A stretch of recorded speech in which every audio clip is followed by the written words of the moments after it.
Чарли! Вашия приятел Аластор е тук на живо от хотела на Хазбин. С днешния ни кратък подкаст искам да поздравя всички за окончателния финал на това невероятно приключение. Нека да си припомним какво се случи през изминалия сезон.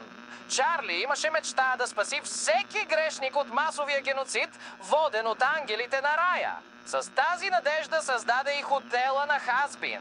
Водейки ожесточени преговори с първия човек на земята, Адам, тя само усложни нещата. Какво се случи, ще попитате?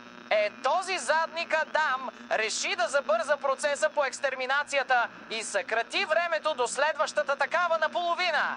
Сега останала без друг избор. Нашата мила Чарли реши да помоли скъпото си татенце за помощ. С уговорена среща в сърцето на рая, тя се опита да защити мечтата си пред ангелите. Но уви, това отново не сработи.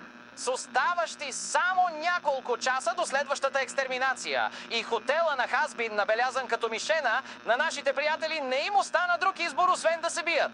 Но кой им даде тази идея?